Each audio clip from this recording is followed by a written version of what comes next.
You don't know the power of the dark side.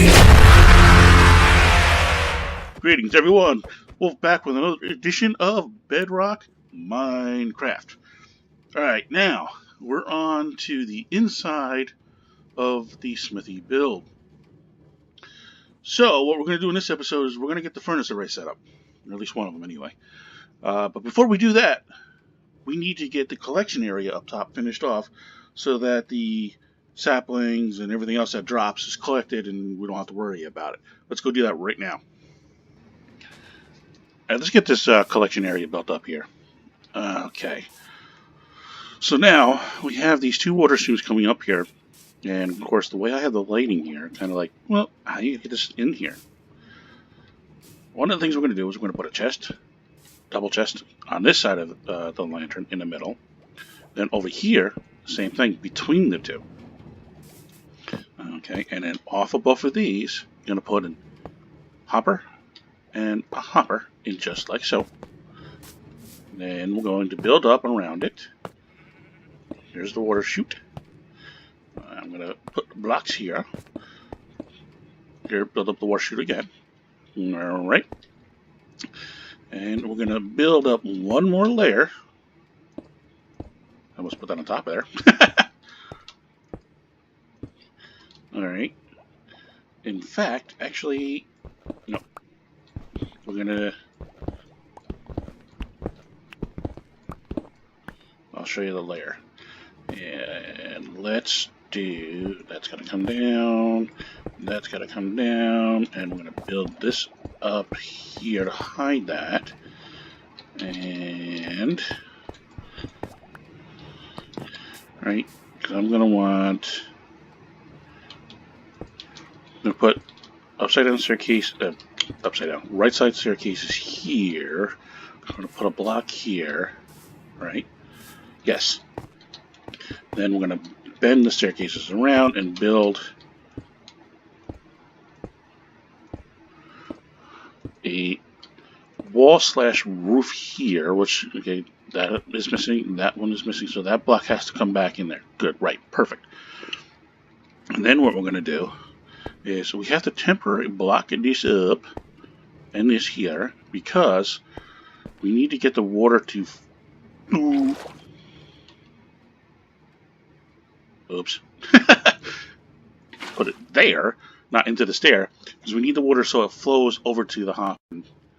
And I got to get one more bucket.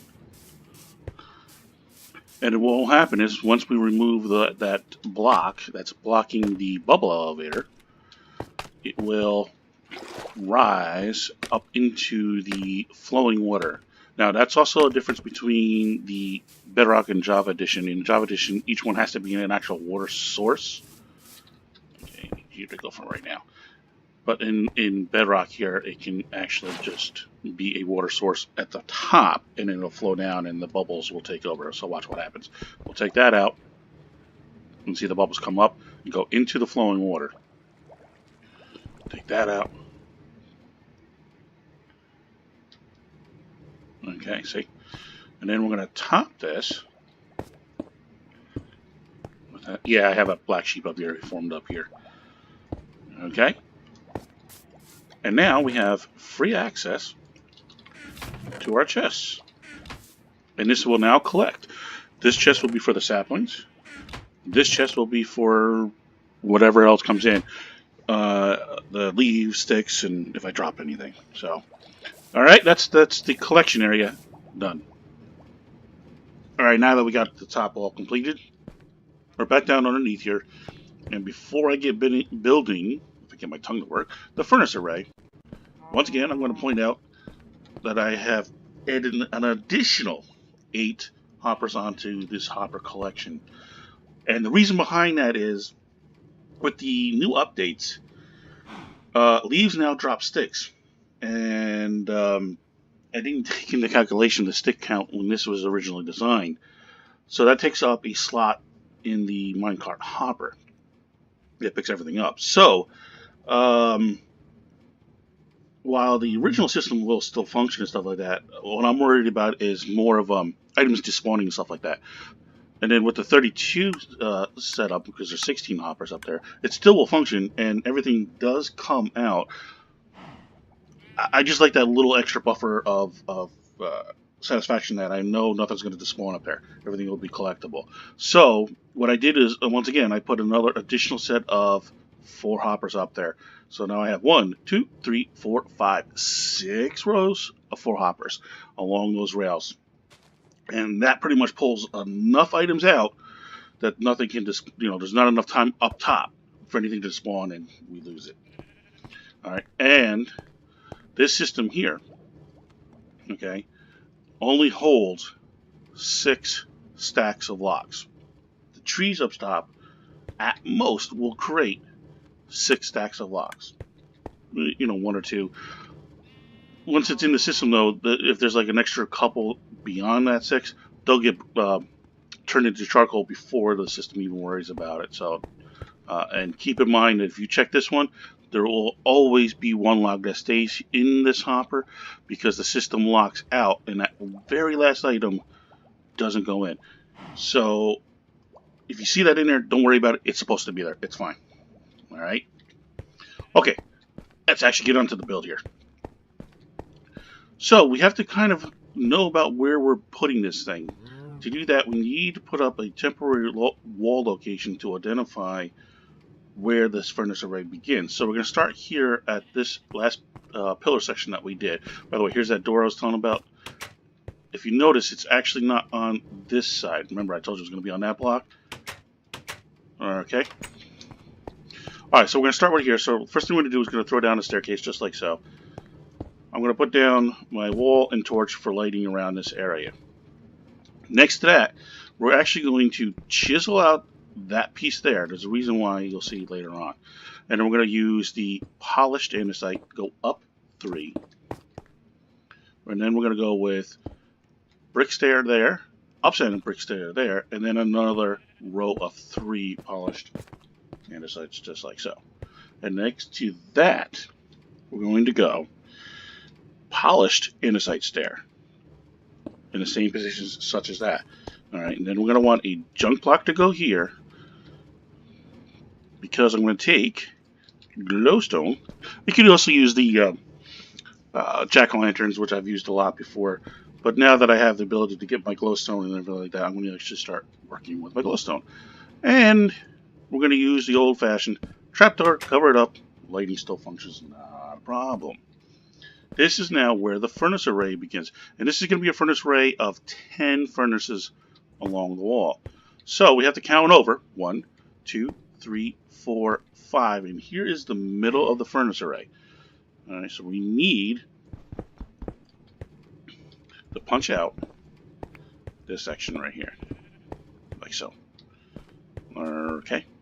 And the reason is because inside this area, we're going to take give me that, give me that. Let's use that for right now. Okay, and in here, we're going to put a double chest there, a double chest there, a hopper into each one of these chests like so, and then on top of the hoppers, a double chest here. Because off of this, we're going to take the next set,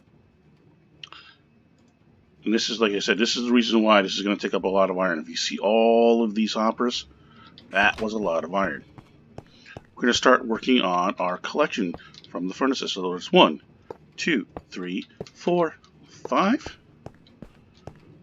1, 2, 3, 4, and 5. There's our 10 furnaces right there. Okay, let's get them on top real quick. I only need 10, so I'm going to take 10. 1, 2, 3, 4, 5, 6, 7, 8, 9, and of course 10. Off the back of those, we're going to go 10 more hoppers. And on top. And that's why you always shift click. 10 more hoppers. Just like so. And then, of course, this pattern will be repeated on this side. I'm going to get the other side in place and get that up, and then we'll be right back. All right, now, the furnace array is all in place on both sides, actually. Okay. Let's get to the back of this before we put anything like on the front of it or whatever. All right. Now, this is going to be a system where you can manually put in the items either into the furnaces, or it'll be a chest on one side where you can put in the items that are going to be smelted, as well as a fuel source. But the fuel source on this side will also be auto-filled by this charcoal machine. Okay. So let's get in place the systems that is going to control getting this stuff up and into the furnace. So the first thing we need to do is get a chest system here so that we can actually get these items into the furnace. So the first thing we want to do, I'm going to do it this way. I'm going to jump here, shift, place the second one there. And then under that, we're going to place a hopper facing out this way from the chest underneath. And the reason I'm doing that is because when I come over here and I open this chest up, I want the animation to open the chest in the direction I'm opening it from. You can put the chest any way you want, however is more convenient for you. But this hopper has to face in this direction, facing out from the chest. The reason is because there's going to be a minecart chest here that's going to collect the items to feed into the hopper chain. Okay, so what does that mean? That means we need to place down a system that will tell this thing to activate. And actually, before I do that, come out for now. So we're going to put a block there. We're going to take a powered rail goes here that's going to be depowered at the moment. And then we're going to take regular rail, run it. And then I'm going to need... I'm done with you, and I'm done with you for right now. Where are you? There. Okay. I'm going to want one more junk block to go here. And then what we're going to do from here is we're going to run power rails up to this setup here. Now, I don't want power rails going near or on the hoppers, because I do not want the hoppers getting locked out due to any power being given to it. This will start the chain. This 2 setup here will be definitely enough to hop the cart all the way up and over and down this whole line. So we're going to go all across the hoppers, and then from there we're going to add an additional 2 blocks, just like so. One more block here, then a power rail here, and then one more dummy block right there. Okay, I'll explain the reason behind this after we get everything else set up. Now, we're going to repeat this over on this side. So we're going to set up our chest area. So let's get that in place. Where am I jumping? There we go. Where is the hopper? Same setup is here. Okay, let me just... no big deal. A block there. A power rail here. Okay, now this one's going to go into this chain right here. Alright, so we're going to need 2 to go up there. That to go there. And that will go there, and then we go across.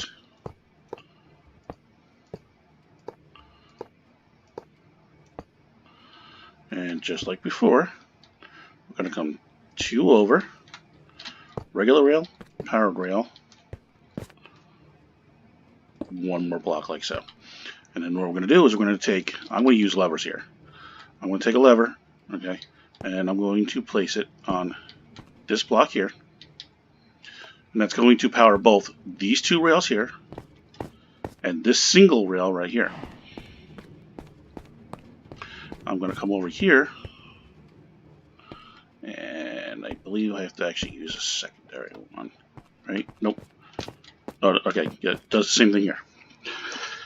sometimes redstone on Bedrock doesn't work as it does in Java. So that lever is powering this block, which is powering that rail, and then these two rails right here.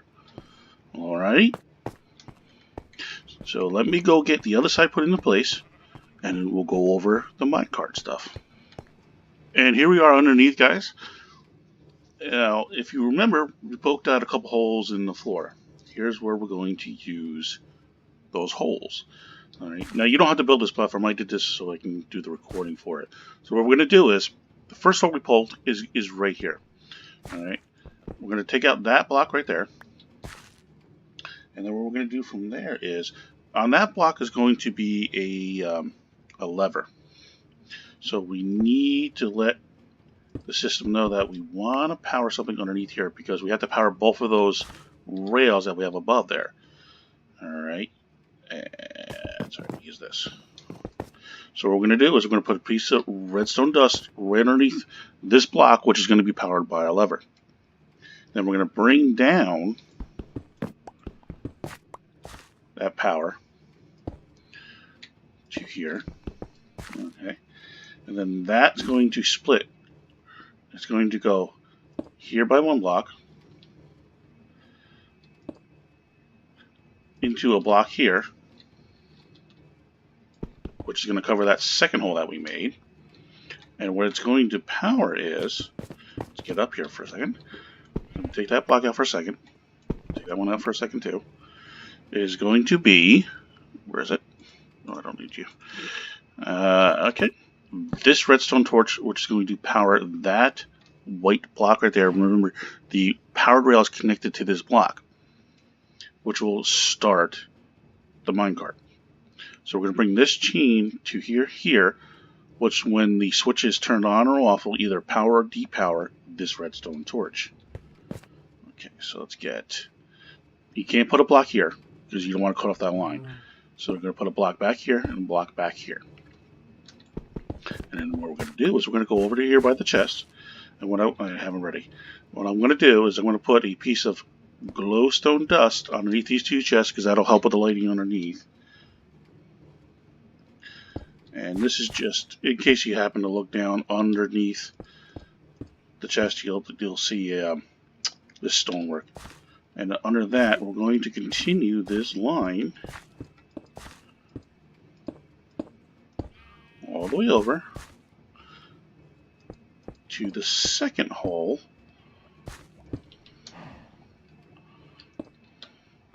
which we're going to do the same thing with, a redstone torch. Okay, so let me get up here. Okay, redstone torch. We're going to have a line of redstone dust going down here. Let me put you back. And then back over here. Okay, actually, let me get rid of that one temporarily. We'll take a repeater, and it doesn't matter where. Anywhere underneath one of the chests, you're going to put a repeater down. Okay, and then we're going to continue this line from here.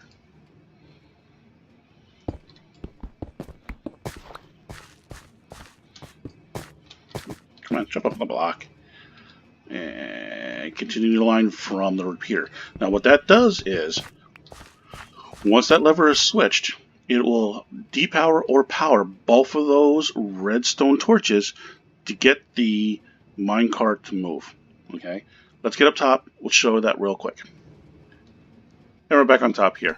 Alright, now this block right here is the block that the lever goes on. Underneath that is that one spot of redstone dust. Alright, so when you hit this, that turns into redstone lever on, which will depower the redstone torch that's underneath this block right here, which will depower this rail. Get it all the way on the other side, and also do the same thing with this rail. So you can shut this system on and off. Now that's going to go there. That's a minecart with a chest.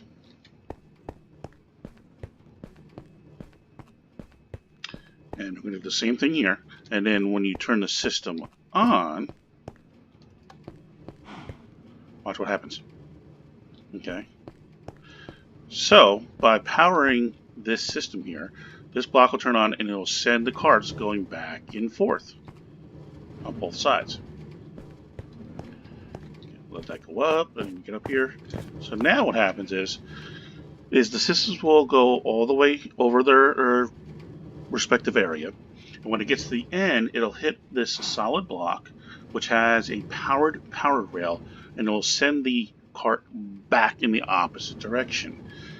Now, the reason why I put this back 2 rails is, I mean, could you essentially power, a block right here next to this hopper stuff? Yeah, you could, but it potentially could lock out that hopper. All right, so then you come back only 1 block and do the same thing. Well, you want to make sure that when these mine carts go over these hoppers, that each hopper pulls out 2 items each, so that you get an even flow of items going into your furnace array. So by putting out the blocks on 2, so regular rail, powered rail, you're making sure that the hopper comes all the way out of the furnace array setup, and then gets sitting back, so that this one hopper doesn't pull out more than 2 per pass. Because what will happen is it'll come out here, pull out 2, it hesitates a second, just enough that it may pull out 1 additional item, and then go back over and may or may not pull out an additional 2. So it's a little fluky on the timing. To correct that, you place your hopper return setup like this. So 2 blocks out, return, and it comes back over, and then that keeps every one of these hoppers loaded with an even number of items. All right, that's the reason why I set up the hoppers and the rail line and power and the way everything is. So let's turn this thing off. Now, one thing I wanted to note here is that, okay, good, stop, just to show you. And they do stop. All right, this way you can reload whatever you need to reload with. Since we're powering this system, this block gets powered here, and since this door is actually located right here on this block here that's now powered will activate this door, believing it to be a redstone item.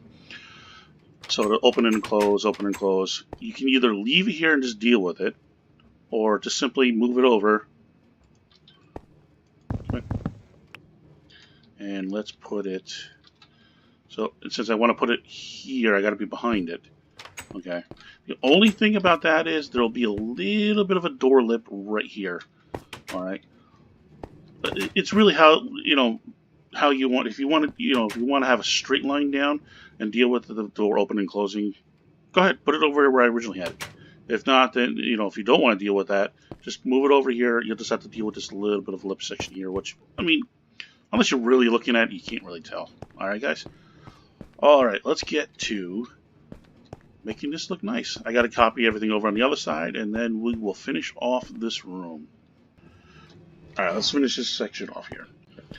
Now, on this side, the furnace array is going to be fueled by the charcoal machine. So, to get the system to auto-load this charcoal for us, we have to add an additional hopper chain here that goes into this chest right here that feeds the system.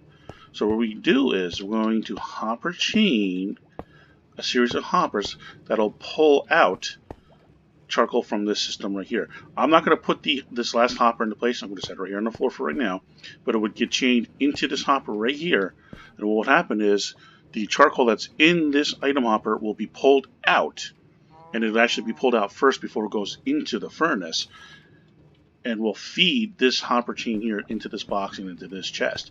But since I don't have a complete total amount yet, I'm going to get a little bit more, then I'll put this hopper in, and then I'll get this all fed in, and then this will start feeding this line of furnaces for me. Right?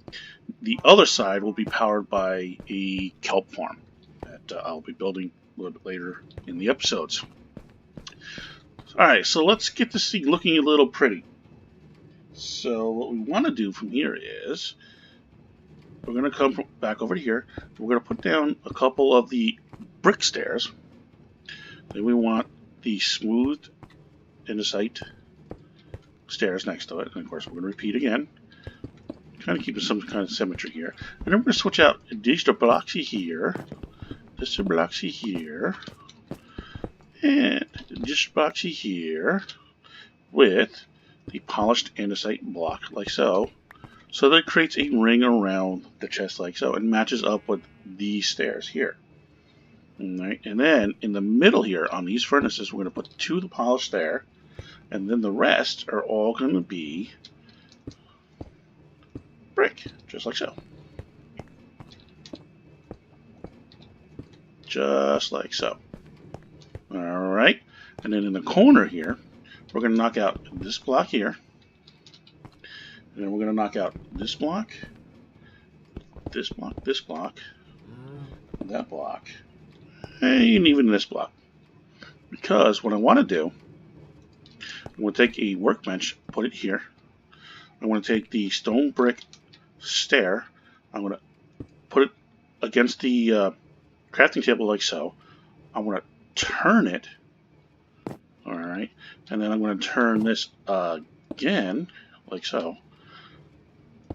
And then come all the way over here like this. And what that's going to do is give us a little bit of an accent here on the floor. And I'm going to do the same thing in this corner here. So I'm going to do this, all the way up to here. And even this guy. You're going to go there, and I'm going to need some more stairs. Oh, wait, I have a crafting table in front of me. Derp. Okay, give me you. Yeah, give me 2 worth. Okay. Once again, place, place, place, and then let's finish off there. There we go. Okay, that'll make that all look nice and pretty, and then of course I'll have to get the ceiling in. I'm going to leave the ceiling and the centerpiece that goes here for the next episode because there's actually more to build. We have to get underneath here to get a regular furnace, super furnace actually, underneath, as well as build the kelp farm that goes underneath here and will feed this system here. Alright guys, so that's the furnace arrays all set up and functioning. They will function now, as long as you have a fuel source to put in, and whatever it is you want to smelt will go in there. And that's it for the furnace array.